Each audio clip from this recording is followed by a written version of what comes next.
రాష్ట్ర వ్యాప్తంగా ఇందిరా మహిళా శక్తి చీరల పంపిణీ కార్యక్రమం సక్సెస్ఫుల్ గా కొనసాగుతుంది. జిల్లాలో మంత్రులు, ఎమ్మెల్యేలు, కలెక్టర్లు, ప్రజాప్రతినిధులు మహిళలకు చీరలను పంపిణీ చేస్తున్నారు. 1 కోటి మంది మహిళలను కోటీశ్వర్లను చేసే దిశగా తమ సర్కారు కృషి చేస్తోందన్నారు మంత్రులు. మహిళల సంక్షేమమే ధ్యేయంగా కాంగ్రెస్ సర్కారు పనిచేస్తోందన్నారు. 1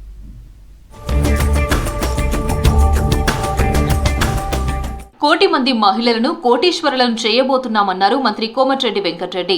త్వరలో స్వయం సహాయక సంఘాలకు రైస్ మిల్లులు ఏర్పాటు చేయిస్తామన్నారు. నల్గొండ కలెక్టరేట్లో మహిళలకు ఇందిరమ్మ చీరలను పంపిణీ చేశారు. ప్రభుత్వమే మహిళా సంఘాలకు రుణాలు మంజూరు చేసి R&B ద్వారా రైస్ మిల్లులు నిర్మిస్తామని చెప్పారు.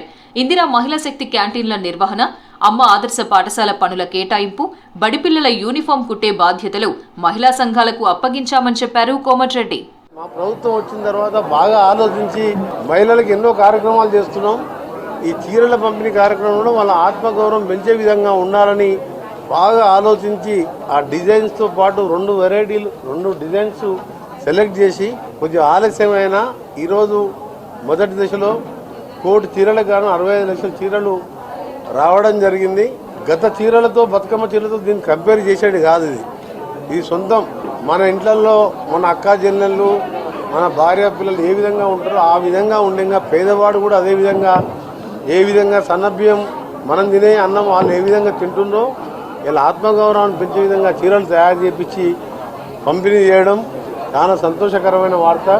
5 లక్షలతోని కాన్స్టెన్సీకి 3,500 ఇండ్లు కూడా స్టార్ట్ చేయడం జరిగింది. రాష్ట్ర వ్యాప్తంగా 20 లక్షల ఇండ్లు కట్టించే కార్యక్రమం, మహాలక్ష్మి పథకం ఉచిత బస్సు కానీ, 200 యూనిట్ ఉచితం కానీ, ఇంకా ఎన్నో సంక్షేమ కార్యక్రమాలు చేస్తూ ముఖ్యంగా ఇవాళ ఆడవారికి ఆర్టీసీ బస్సులు ఇచ్చి వాళ్ళనే నడిపించుకొని ఆ ఆదాయం కూడా వాళ్ళనే తీసుకోవాలని.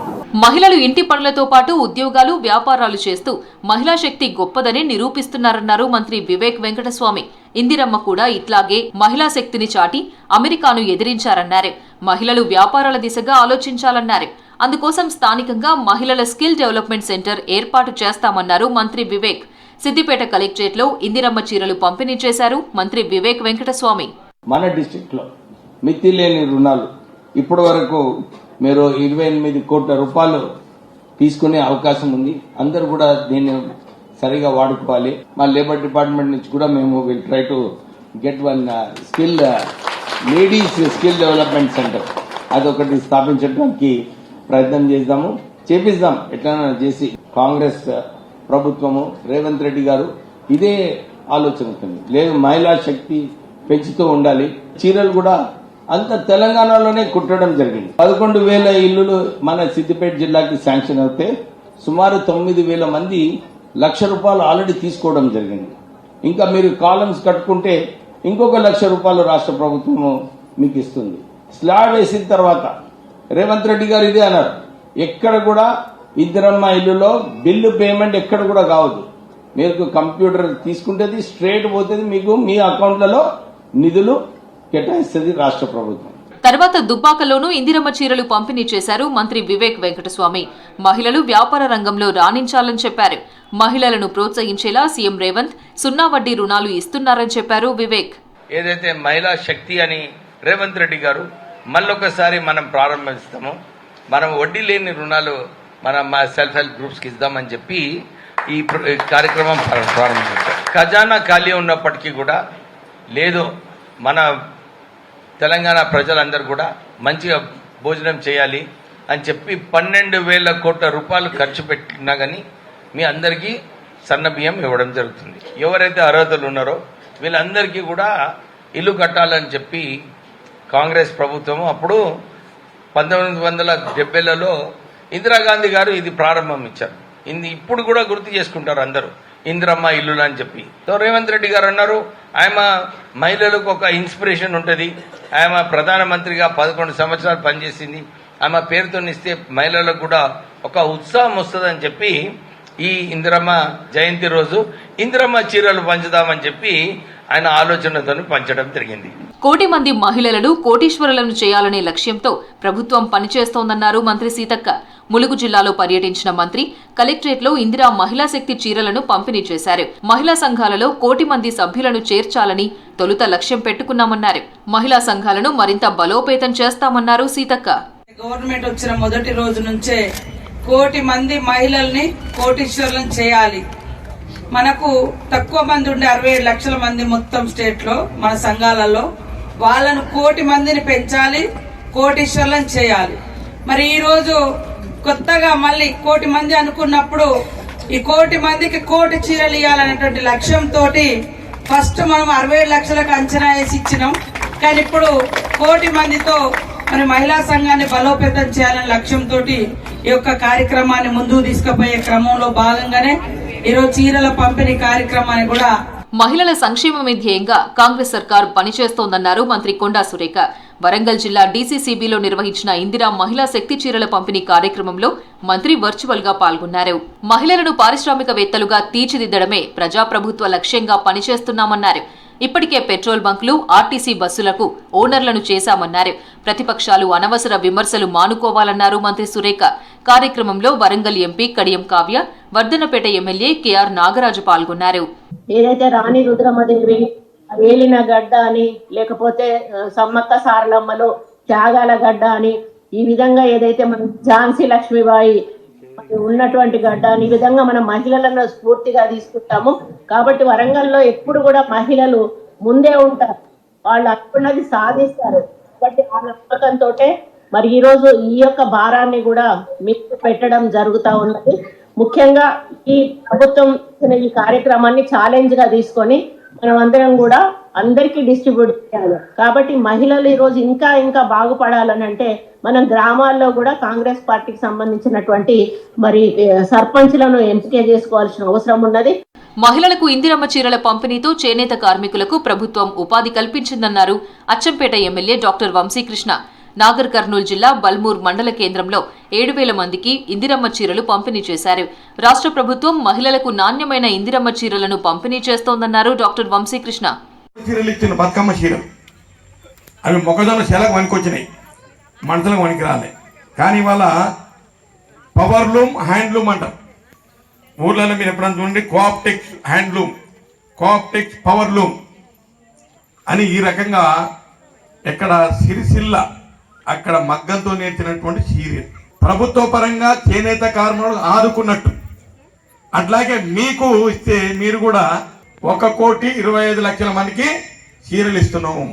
మంచిర్యాల జిల్లా మందమరి ఎంపీడీఓ కార్యాలయంలో స్వయం సహాయక మహిళా సంఘాల మహిళలకు ఇందిరమ్మ చీరలను పంపిణీ చేశారు. చెన్నూరు మండలంలోనూ ఇందిరమ్మ చీరలను పంపిణీ చేశారు కాంగ్రెస్ నాయకులు.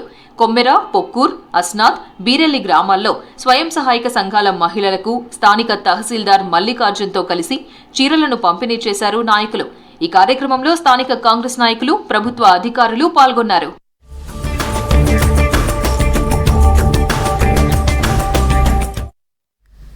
ఉండేందుకు జానడు భూమి లేదు. రోజూ వానలకు తడుస్తూ ఎండలకు ఇబ్బందులు పడుతూ గడుపుతున్నారు ఆదివాసీలు.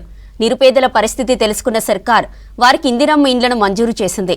కానీ ఇల్లు కట్టుకునేందుకు జాగా లేదు. అలాంటి పరిస్థితుల్లో ఓ ఆదివాసీ మహిళ ముందుకొచ్చింది.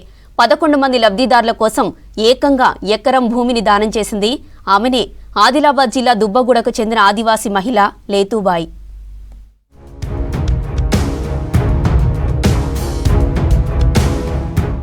100 ఎకరాల భూములు లేవు, కోట్ల సంపదనలు లేవు.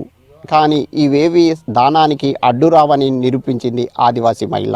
ఇందిరమ్మ ఇండ్ల కోసం 1 ఎకరం భూమిని దానం చేసింది అత్రం లేతూబాయ్. అందరికీ ఆదర్శంగా నిలుస్తున్న అత్రం లేతూబాయ్పై V6 న్యూస్ స్పెషల్ రిపోర్ట్.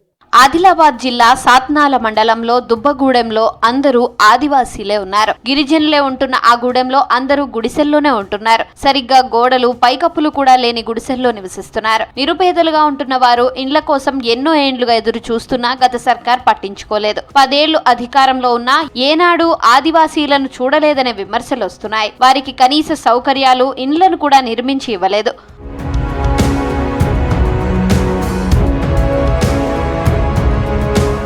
ప్రభుత్వం ఏర్పాటైన 2 ఏళ్లలోపే దుబ్బగూడెం గిరిజనుల గోడును రాష్ట్ర ప్రభుత్వం పట్టించుకుంది. వారికి ఇందిరమ్మ ఇండ్లను మంజూరు చేసింది. గూడెంలో 11 మందికి ఇండ్లను మంజూరు చేసింది. కానీ ఇంటిని నిర్మించుకునేందుకు సొంత జాగా లేదు. స్థలం లేక ఇండ్లు వెనక్కిపోయే పరిస్థితి వచ్చింది. కానీ ఓ ఆదివాసీ మహిళ వీరికి స్థలం ఇచ్చేందుకు ముందుకొచ్చింది. తనకు ఉన్న 3 ఎకరాల భూమిలో ఎకరం ల్యాండ్ ను ఇందిరమ్మ ఇండ్ల స్థలాలకు కేటాయించింది ఆదివాసీ మహిళ ఆత్రం లేతుబాయ్. దీంతో 11 మంది సంతోషంగా ఆమెకు కృతజ్ఞతలు తెలిపారు. ఇప్పుడు స్థలం ఉండడంతో ఆ 11 మందికి ఇందిరమ్మ ఇండ్లను నిర్మించేందుకు అధికారులు సిద్ధమవుతున్నారు. ఇచ్చినాం ఇక దానం ఇచ్చిన ఎకర్ దానం ఇచ్చిన ఇక 10 ఇండ్లు ఇచ్చిన సార్ మంచిగా కనబడుతుంది. ఇక మా ఊళ్ళని ఇచ్చినాం ఇక సార్ తమం జాగా లేకుండే ఇచ్చినాం సార్. నేను ఇందిరమ్మ ఇల్లు వచ్చిందని మేము అడిగితే మేము 1 ఎకరం తీసేద్దాం ఎట్లేనని ఇట్లన్నా అంటే మరి ఒకరోజు పోయిదాం అడుగుతామంటే వచ్చినాం ఇచ్చేసింది కదా దానం చేసింది 1 ఎకరా భూమి.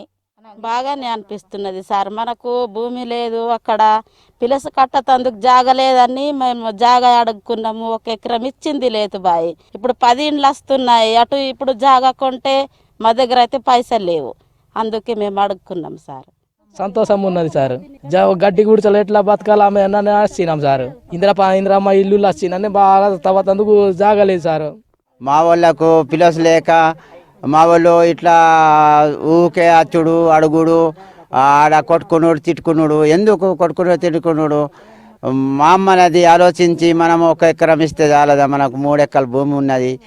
1 ఎకరం ఇస్తే మనకే మంచిగా పుణ్యం అవుతుందని లేదు భయ్ అమ్మాయిగా మాట్లాడి మా సార్ దగ్గర పోయి మాట్లాడదాము అని ఇట్లా ఇచ్చేసింది సార్. ఆదివాసీ మహిళ లేతుబాయ్ ఎకరం భూమి దానం చేయడంతో అధికారులు ఆశ్చర్యపోతున్నారు.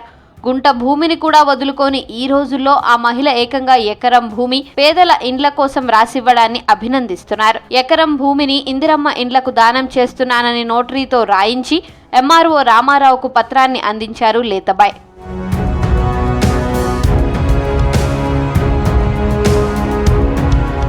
మారుమూల ప్రాంతంలో లేతుబాయ్ దానం చూసి తమకెంతో ఆనందం కలిగిందంటున్నారు అధికారులు. భారీగా ఆస్తులు లేవు, కోట్ల రూపాయల సంపాదన లేదు, అయినా ఎకరం భూమిని దానం చేసి లేతుబాయ్ అందరికీ ఆదర్శంగా నిలిచిందన్నారు ఎంఆర్ఓ రామారావు.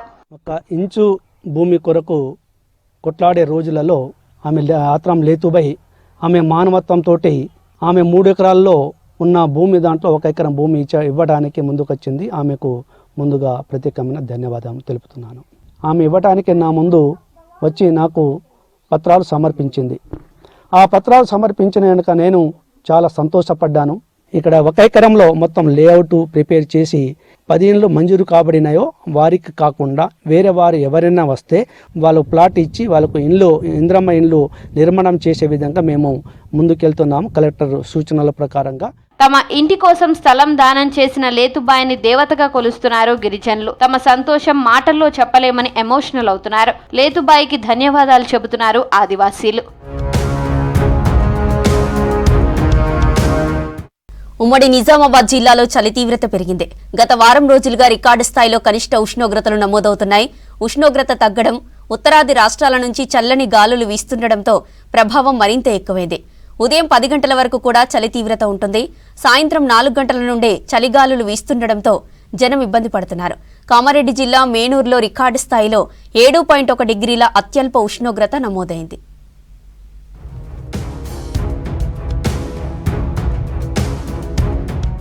ఉమ్మడి నిజామాబాద్ జిల్లాలో చలి తీవ్రత పెరిగిపోతోంది. చాలా ప్రాంతాల్లో సింగిల్ డిజిట్కే ఉష్ణోగ్రతలు పరిమితమవుతున్నాయి. చలి కారణంగా ఉదయం 8 గంటలు దాటినా ఇండ్ల నుంచి బయటకు రావడం లేదు పబ్లిక్. ఇళ్లలోనూ దుప్పట్లు కప్పుకునే కూర్చుంటున్నారు. ఉదయం సాయంత్రం చలిమంటలు వేసుకుంటున్నారు. మరోవైపు ఉదయం వేళల్లో వాహనాలు నడిపేవారు లైట్లు వేసుకుని ప్రయాణిస్తున్నారు. చలి కారణంగా ఇండ్ల నుంచి బయటకు రావాలంటే జంకుతున్నారు జనం.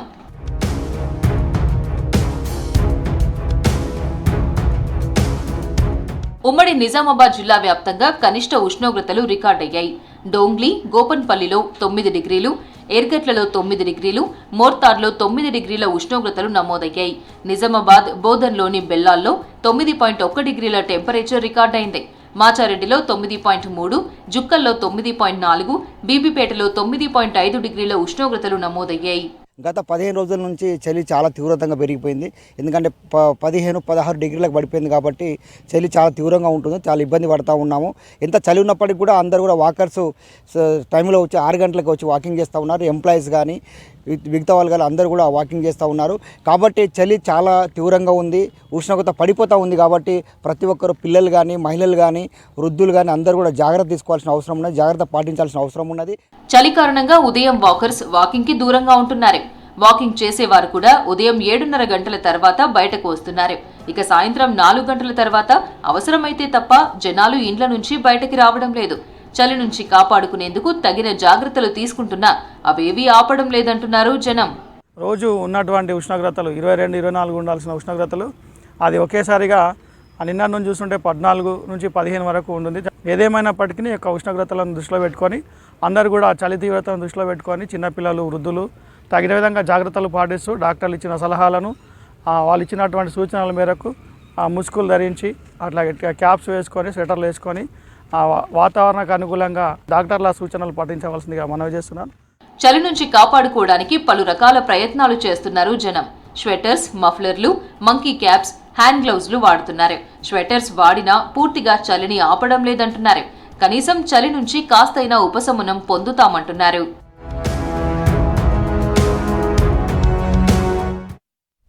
రాష్ట్రానికి రెయిన్ అలర్ట్ ఇచ్చింది వాతావరణ శాఖ. మలక్కా స్ట్రైట్ మధ్య ప్రాంతంలో కొనసాగుతున్న ఉపరితల చక్రవాత ఆవర్తనం ప్రభావంతో అల్పపీడనం ఏర్పడింది. రాగల 48 గంటల్లో మరింత బలపడే అవకాశం ఉందన్నారు వెదర్ ఆఫీసర్స్. దీంతో రేపు ఎల్లుండి రాష్ట్రంలోని కొన్ని దక్షిణ జిల్లాల్లో తేలికపాటి నుంచి మోస్తరు వర్షాలు కురిసే అవకాశం ఉందని తెలిపారు. ఓవైపు చలి తీవ్రత, మరోవైపు వర్షాలతో ప్రజలు అప్రమత్తంగా ఉండాలన్నారు వెదర్ ఆఫీసర్ ధర్మరాజు.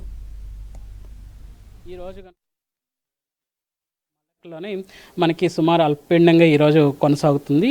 సో ఇది కనుక చూసుకున్నట్లయితే అండమాన్ నికోబార్ ఐలాండ్స్కి దగ్గర సముద్రానికి దగ్గరగా ఇది అల్పపీడనం అనేది కొనసాగుతుంది. ఇది రానున్న 48 గంటల్లో మరింత బలాన్ని చేకూరే అవకాశం కూడా కనిపిస్తుంది. రానున్న 12 గంటల్లో వాయుగుండంగా మారి తదుపరి గంటల్లో కూడా ఇది మరింత బలాన్ని చేకూరుకునే అవకాశం కూడా కనిపిస్తుంది. ప్రస్తుతం కనుక చూసుకున్నట్లయితే ఇది పశ్చిమ వాయువ్య దిశగా కదులుతుంది. సో రానున్న 12 గంటల తర్వాత ఇది పశ్చిమ వాయువ్య దిశగా కదులుతూ నైరుతి బంగాళాఖాతంలోకి ప్రవేశించి మరింత బలపడే అవకాశం కూడా ప్రస్తుతం కనిపిస్తుంది. ముఖ్యంగా ఇటు కోస్టల్ ప్రాంతాల్లో ఉన్నటువంటి రాష్ట్రాలన్నిటికీ కూడా ప్రభావితం అయ్యే అవకాశం కూడా కనిపిస్తుంది. తమిళనాడు, ఇటు కర్ణాటక, దక్షిణ కర్ణాటక, అలాగే చూసుకున్నట్లయితే ఇటు రాయలసీమ పరిసర ప్రాంతాల్లో కూడా ఇప్పటికే వర్షాలు అనేవి మొదలయ్యాయి. సో అన్నమయ్య కానీ, ఇటు నెల్లూరులో కానీ, ఇటు బెంగళూరులో కానీ ఇప్పటికే 5 సెంటీమీటర్లు 2 సెంటీమీటర్ల వరకు కూడా వర్షపాతం అనేది నమోదైన గణాంకాలు చూడొచ్చు.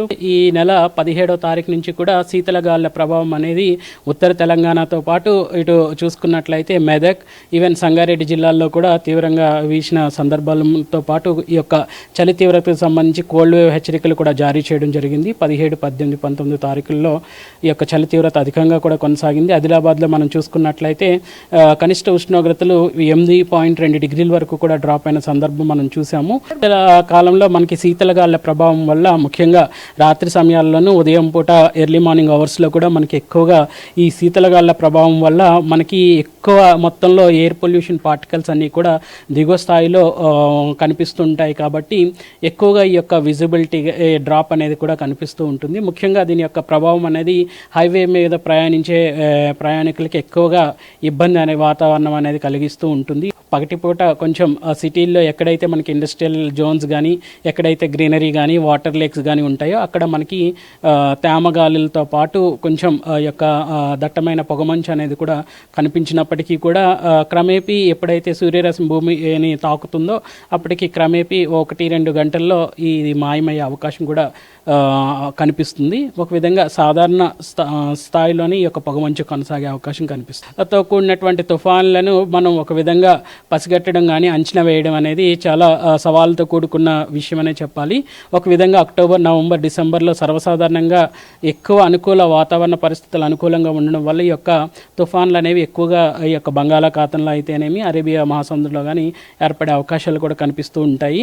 సో దీని యొక్క దశను బట్టి అలాగే దీని యొక్క తీవ్రతను బట్టి ఒక అంచనా వేయడం అనేది జరుగుతూ ఉంటుంది. ముఖ్యంగా చూసుకున్నట్లయితే ఇది తీరం వెంబడి కొనసాగే అవకాశం, ప్యారలల్గా ఈ తీరానికి ప్యారలల్గా కొనసాగే అవకాశం అవకాశం కూడా కనిపిస్తుంది. కాబట్టి 24 కల్లా కూడా ఇది చూసుకున్నట్లయితే తీవ్ర వాయుగుండంగా మారే అవకాశం కూడా కనిపిస్తుంది. కాబట్టి తర్వాత ఈ యొక్క అల్పపీడన ప్రాంతం కాస్త నైరుతి బంగాళాఖాతంలో కొనసాగి పశ్చిమ వాయువ్య దిశగా కదులుతుంది. కాబట్టి ఇప్పుడే తర్వాత క్రమేపీ ఈ యొక్క బలాన్ని కూడా పుంజుకునే అవకాశం ఉంటుంది. కాబట్టి ముఖ్యంగా ఇటు తీర ప్రాంతాలలో ఉన్నటువంటి రాష్ట్రాలు ఏవైతే ఉన్నాయో వాటికి హెచ్చరికలు అనేవి జారీ చేయడం జరిగింది.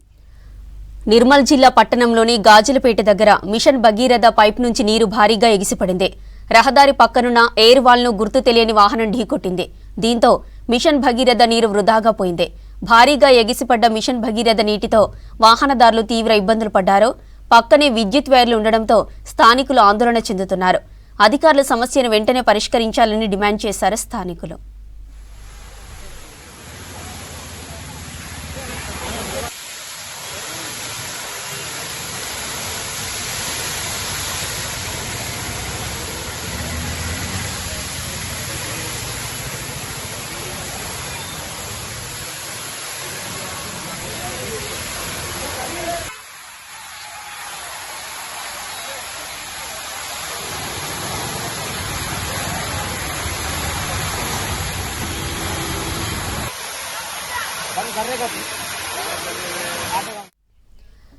పెద్దపల్లి జిల్లా ఓదెల మండలం గుంపుల మానేరు వాగుపై చెక్ డ్యాంను రాత్రి కూల్చివేశారు గుర్తు తెలియని వ్యక్తులు. 31 కోట్లతో ఈ చెక్ డ్యాంను నిర్మించారు. దీన్ని కూల్చివేయడంతో నీరంతా వృధాగా పోతుంది. వాగులో ఇసుక తవ్వకాల కోసమే చెక్ డ్యాం కూల్చేసినట్లు గ్రామస్తులు ఆరోపించారు. ఈ ఘటనకు పాల్పడిన వ్యక్తులను కఠినంగా శిక్షించాలని డిమాండ్ చేశారు.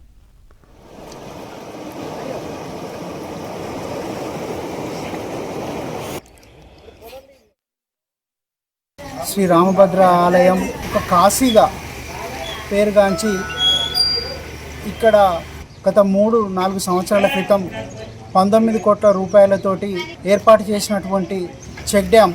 ఆ చెక్ డ్యామ్ ద్వారా ఇక్కడ నీరు నిల్వ ఉండడం వల్ల సుమారు రోజుకు ఒక 200 నుంచి 500 మంది వరకు భక్తులు వచ్చి ఇక్కడ పుణ్యస్నానం ఆచరించి ఈ యొక్క స్వామివారిని దర్శించుకునేవారు. చెక్ డ్యామ్ ఏర్పడక ముందు మానేరు పరివాహక ప్రాంతం నుండి మా గ్రామ శివారు అటుపక్క గ్రామ శివారులో ఒక 300 నుంచి 500 వరకు విద్యుత్ మోటార్ల ద్వారా లిఫ్ట్ చేసుకొని వ్యవసాయ పంటలు పండించుకునేవారు మా రైతులంతా.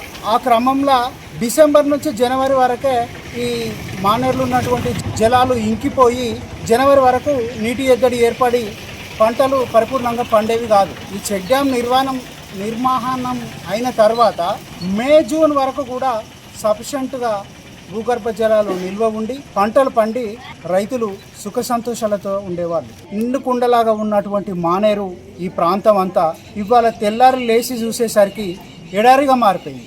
అది కూలడానికి ఆస్కారం లేదు. అది ఎవరో గుర్తు తెలియని వ్యక్తులు దాన్ని బ్లాస్టింగ్ చేసిర్రు అనేది మా గ్రామస్తుల అనుమానం. ఆ చేసిన వాళ్ళను గుర్తించి కఠినంగా శిక్షించి దాన్ని వెంటనే పునర్నిర్మాణం చేయించి దోషులను కఠినంగా శిక్షించి ఈ యొక్క చెక్ డ్యామ్ను పునర్నిర్మాణం చేయాలని మా గుంపుల గ్రామస్తులందరి తరపున నేను వేడుకుంటున్నాను. సంగారెడ్డి జిల్లా సింగూరు ప్రాజెక్టును సందర్శించింది అధ్యయన బృందం. ప్రాజెక్టు వాటర్ ప్లాంట్ను పరిశీలించింది.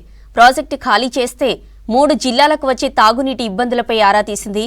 సింగూరు ప్రాజెక్టులో 16 టీఎంసీల నీరు నిల్వ సామర్థ్యం ఉంది.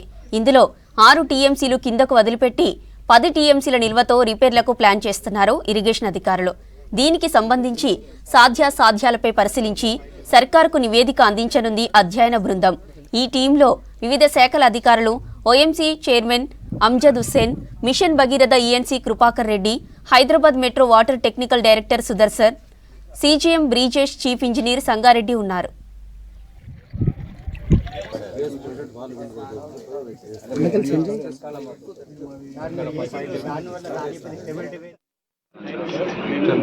యాజ్ పర్ సైట్ కండిషన్ ప్రకారంగా కూడా ఇది డిస్ట్రెస్ కండిషన్లో ఉంది. దానికి రీహాబిలిటేషన్ చేయాల్సిన అవసరం ఉంది. కేటగిరీ 2లో ఉంది అని డ్యామ్ సేఫ్టీ వాళ్ళు అర్జెంట్గా రిపోర్ట్ ఇచ్చారు. ఆ తర్వాత కూడా మేము ఇన్స్పెక్షన్ చేసిన తర్వాత మ్యాక్సిమం ఫ్రంట్ నడుస్తున్నప్పుడు కూడా లాట్ ఆఫ్ స్ట్రెస్డ్ కండిషన్లో ఫీల్ అయిన తర్వాత మా గవర్నమెంట్ ఏంటిదంటే ఒక మెమో ద్వారా టెక్నికల్ కమిటీ ఫామ్ చేశారు. అంటే 3 డిపార్ట్మెంట్స్ కలిసి అప్ టు ఈఎన్సీ నుంచి కింద స్టాఫ్ వరకు వచ్చేసి మొత్తం స్వయంగా పరిశీలించి ఏ విధంగా ఎంతవరకు స్టెప్ వైజ్ వెళ్ళకుండా డ్రాడౌన్ చేసుకుంటా ఎంత స్టెబిలిటీ పాయింట్ ఆఫ్ వ్యూలో ఎక్కంచెల్లి మనము రిహాబిలిటేషన్ అవసరం ఉంది యాక్చువల్గా.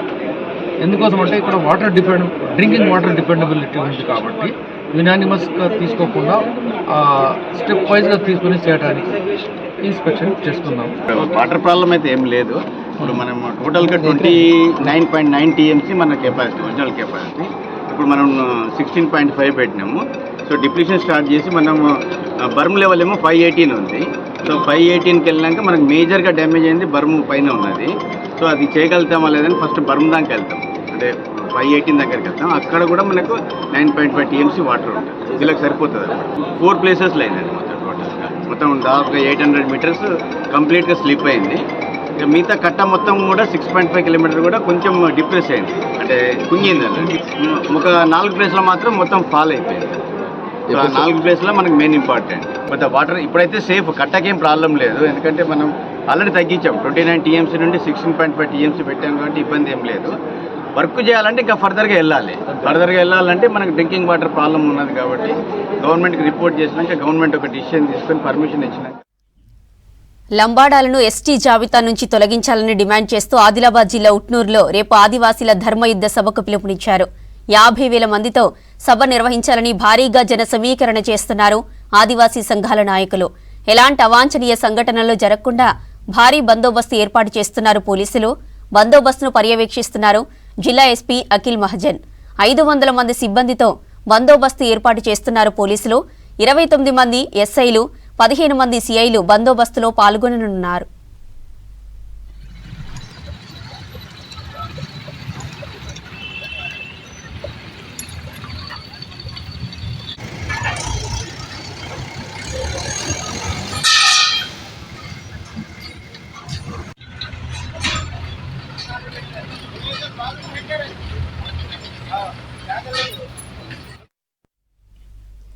పాలమూరు జిల్లాలో గంజాయి సరఫరా పెరిగిపోయింది. రాష్ట్రాల సరిహద్దులు దాటి విచ్చలవిడిగా గంజాయి సప్లై చేస్తున్నారు కేటుగాళ్లు. దీంతో జిల్లాలో గంజాయి హాట్స్పాట్స్ పెరిగిపోతున్నాయి. కొన్ని చోట్ల పాన్ షాపులు, దాబాలే కేంద్రంగా విక్రయాలు జరుగుతుంటే మరికొన్ని చోట్ల బైకుల మీద సరఫరా చేస్తున్నారు. యూత్ను మత్తు పదార్థాలకు బానిసలుగా మారుస్తున్నారు.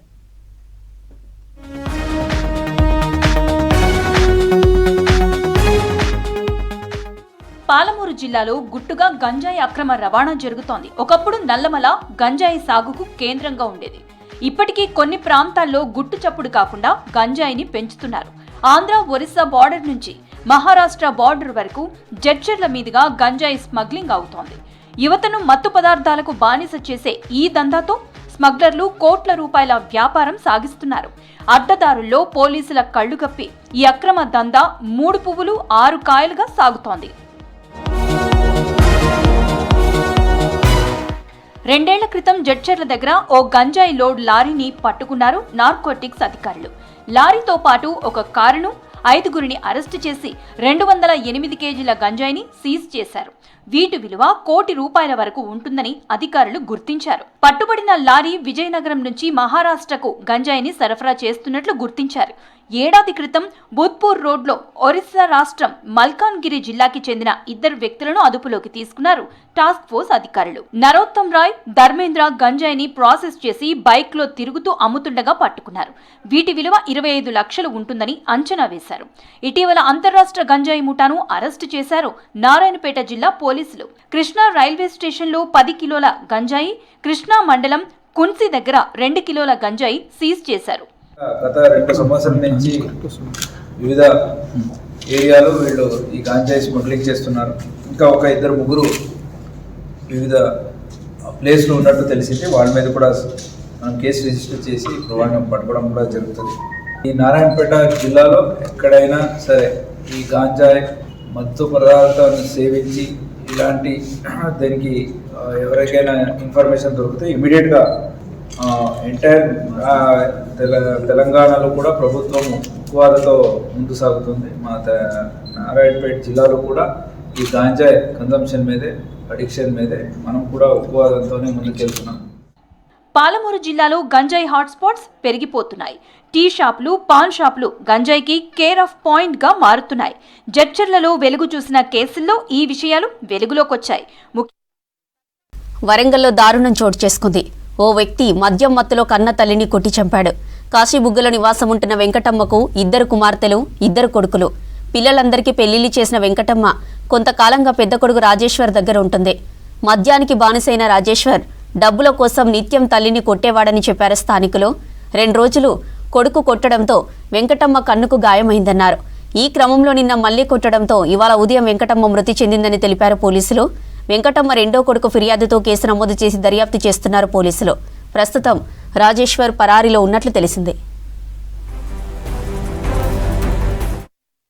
కాశీబుగ్గ నుండి ఇట్లా Kurapati Venkatamma age about 68 years అను ఆమె తన ఇంట్లో చనిపోయి ఉన్నదని చెప్పేసి ఇన్ఫర్మేషన్ రాగా ఇమీడియట్లీ నేను నా స్టాఫ్తో అక్కడికి వెళ్ళి అక్కడ ఎంక్వైరీ చేయడం జరిగింది. సో దాంట్లో కూరపాటి వెంకటమ్మకి ఆల్మోస్ట్ ఇద్దరు కొడుకులు, 2 కూతురు ఆల్రెడీ అందరు మ్యారేజ్ అయిపోయినాయి. ప్రెజెంట్లీ ఆమె యొక్క పెద్ద కొడుకు రాజేశ్వర్తో ఇంట్లో ఉంటుంది. అతను బాగా ఆల్కహాల్ అడిక్ట్ అయిపోయి తల్లిని ఫ్రీక్వెంట్లీ కొట్టడం అది జరుగుతుంది. సో 2 days బ్యాక్ కూడా వెంకటమ్మని తన మదర్ని అతను విపరీతంగా కొట్టడం వల్ల లెఫ్ట్ సైడ్ ఐ దగ్గర ఆమెకు సివియర్ కొంచెం ఇంజురీ అయింది. అదేవిధంగా నిన్న నైట్ కూడా బాగా కొట్టిందని చెప్పేసి మాకు ఇన్ఫర్మేషన్ ఉంది. సో దాంట్లో ఆ దెబ్బలకి ఆమె ఈరోజు చనిపోయినట్టుగా వాళ్ళ చిన్న కొడుకు పిటిషన్ మీద ఈరోజు ఎఫ్ఐఆర్ రిజిస్టర్ చేసినాము. దాని మీద ఇన్వెస్టిగేషన్ స్టార్ట్ చేసినాము. యాజ్ పర్ ప్రొసీజర్ ఇన్వెస్టిగేషన్ని కంప్లీట్ చేస్తాం. ఇంకా లేదు, అతని ఫోన్ స్విచ్ ఆఫ్ ఉంది, అబ్స్కాండింగ్లో ఉన్నాడు. గురుస్వాములు R L Nayak, P Naveen Yadav, S Srikanth, Rinku స్వాముల ఆధ్వర్యంలో శబరిమల మహాపాదయాత్ర కొనసాగుతుంది. సికింద్రాబాద్ గణేష్ టెంపుల్ నుంచి మొదలైన 30వ రోజుకు కరూరు నుండి 6వ కుర్చీ చేరుకుంది పాదయాత్ర. స్వాములకు సుబ్బయ్య, సుధామణి, సంతోష్ కుమార్ కుటుంబ సభ్యులు భిక్ష ఏర్పాటు చేశారు. ఆ భిక్షను స్వీకరించిన స్వాములు ఈ రోజు రాత్రి అందిపెట్టి కోట్లలో బస చేస్తారు. గుండె నిండాల జడి అడుగడుగున నోట స్వామి శరణఘోష శరణఘోష.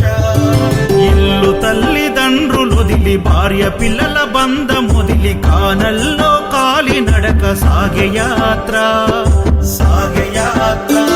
అయ్యప్ప స్వామి భక్త బృందం గురుస్వాముల వెంట యాత్ర. కన్నె కత్తి గంట గదా పెరు స్వాముల జంట యాత్ర. మునుపెన్నడూ చూడనిది దివ్య యాత్ర. వేణుగోపాలు సుశీల్ గురు స్వామి చూపిన యాత్ర పాదయాత్ర.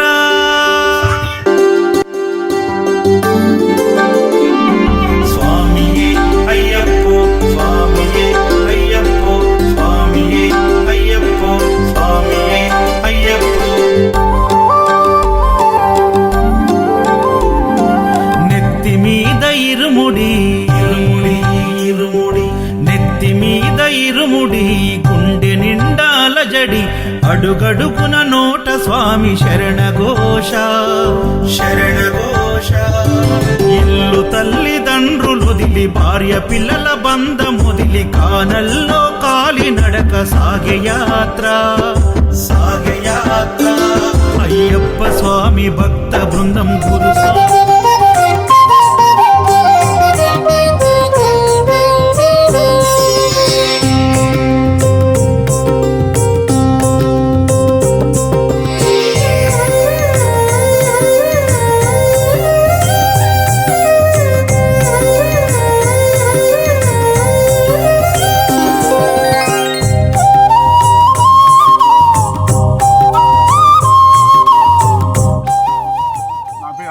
నేను మహబూబ్నగర్ నుంచి వచ్చినాను.